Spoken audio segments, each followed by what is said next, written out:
Heart Attack FC is back.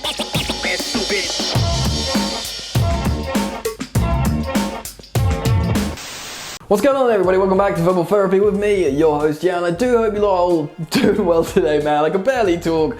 What a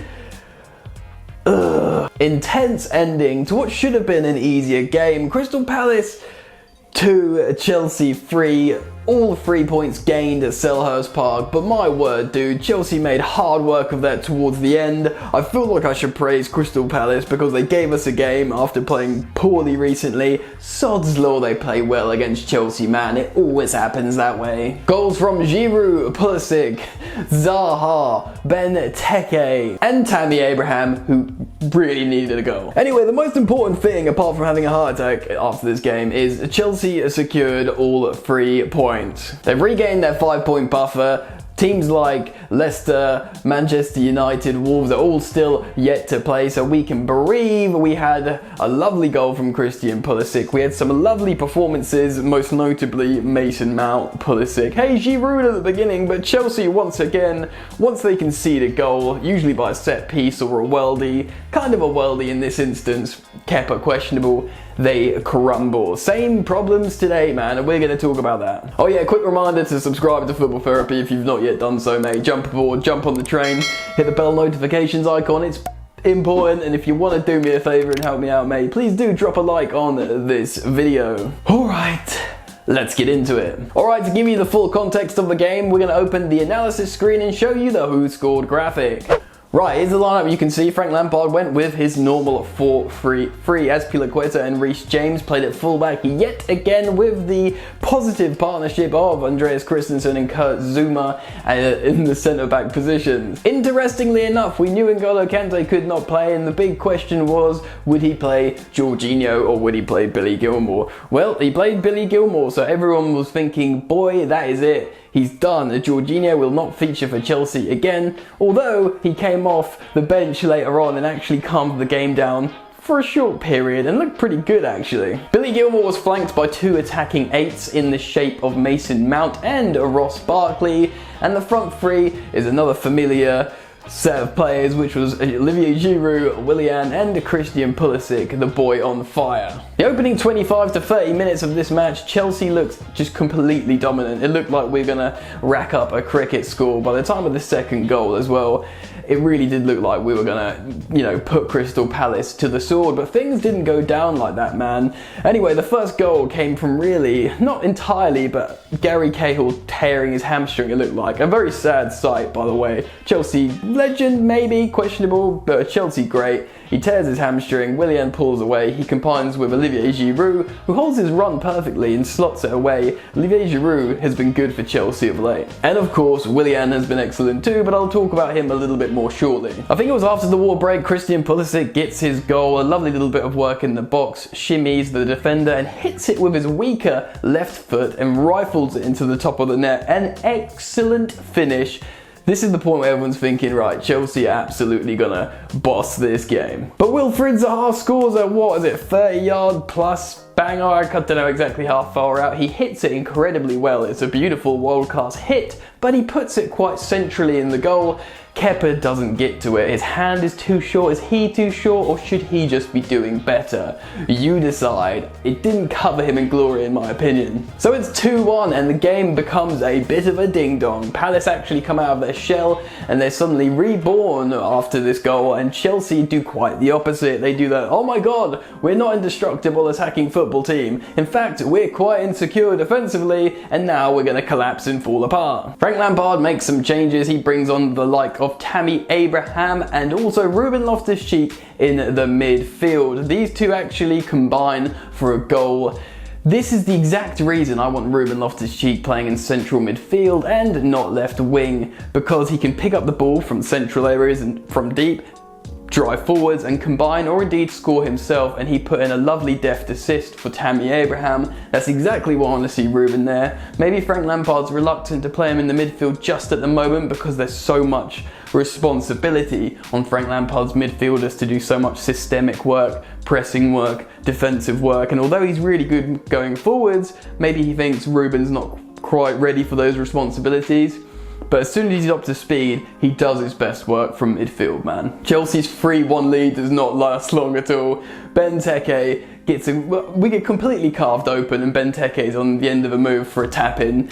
That's not, Kepa's fault. It's just poor Chelsea defending, poor work from Chelsea. Suddenly it's 3-2 and the game becomes an absolute buttocks clench fest. Jorginho does come on for Billy Gilmour and actually does very, very well to calm the game down for maybe 10 minutes. I don't know, but I was thinking, wow, it's nice to see he does still maybe have a place in this Chelsea team. He might still be sold in the summer, but the game calms down nicely and you think, right, Jorginho's imposed himself on this game, he's calmed it down, let's see it out, but it doesn't last long, dude. It becomes an absolute, well, it doesn't, for a small period of time, it becomes a Crystal Palace onslaught on the Chelsea goal, and it should have gone in. The ball at one point, man, it should have gone in. It was bouncing back and forwards, and every Chelsea's fan's heart is absolutely exploding at this point. Anyway, I hope you've got a good look at the stats from the Who Scored graphic, so let's close this analysis screen.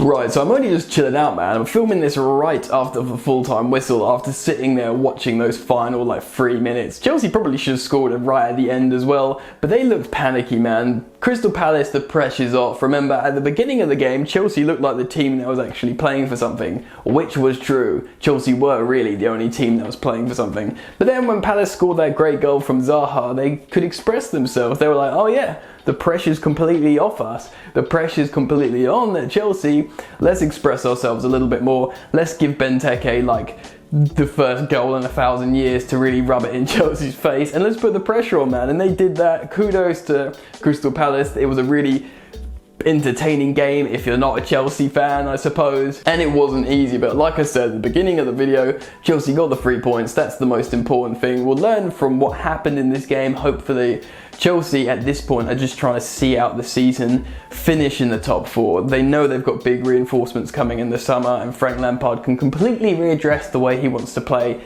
potentially, or certainly with personnel. In terms of good performers in this game, I want to say Azpilicueta. He always does, like you said, the classic 7 out of 10. Christensen wasn't great in this game. I think a lot of the defensive mistakes came from him.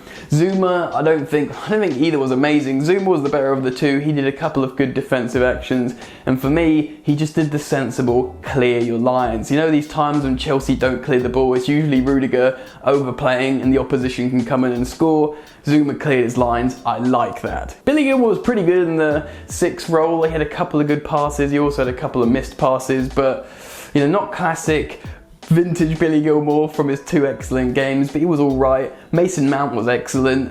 He played till the end. He got gassed out a little bit. He did some wonderful skills and tricks throughout the game. Certainly the opening half hour, he looked excellent.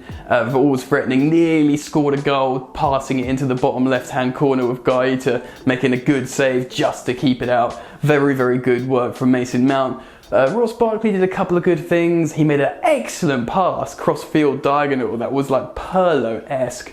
But he also did a couple of mistakes, but I don't want to dig him out, nor do I want to praise him too much, Ross Barkley. Giroud got his goal, right place, right time, made a lot of good runs. Probably should have had a second with his header, but he scored a goal, so I'm happy with that. Pulisic in the first half, certainly the first half hour, was deadly, excellent. By the time he scored his goal, he was looking like an absolute danger man. He did fade a little bit, but I am impressed with how his defensive work is coming along. Later on in the game, he does a lot of running, he does pressing, he gets back goal side of the ball, which is good. He's showing industry, probably because he's been watching the counterpart on the other side, Willian. Willian with 2 assists today, very creative, top for assists, top for creative numbers. Superb defensive running and work right to the end of the game. This guy's 31 going on 32 and he's the least gassed of them all, yet he's doing the most running. He's getting the assists, he's trying to carry the ball upfield to relieve pressure, yet he will go back and defend and intercept, and he's not scared of the ball. You see Pulisic still doesn't want to take a ball in the face, or is a little bit, scared to do that physical work. You don't think of Willian as like a brute, but I tell you what, he doesn't shy away and he'll pick up the ball and he's not scared of being challenged, so deserves a massive shout out, maybe my man of the match. Anyway, Heart Attack FC is back, like I said. What do you guys think? Get down in the comment section below and express your thoughts and opinions on this game. I want to hear it, man. If you enjoyed the video, please do drop a like, that means a lot. Subscribe if you're new to Football Therapy. That's it, man. Also, subscribe to Jan's Yard, my sister channel. It's on the top of the description. There's more content from me. You might like it. Just a quick plug. Follow me on Instagram at Football Yannick. That's it, man. I'm out. Enjoy the football. I'll see you later. You ain't so tough with that bad boy tuck. I'ma get it how I'm living. I'ma walk the walk. Outline my lines. I rap through thought. Body bag the verse. Outlined in chalk. In my life seen trouble, hustle on the double, silence on the trigger like my pick got a muzzle. Yo, chick like to guzzle, bad boy stay in trouble. I only love this paper, sorry I don't. I laugh me, baby.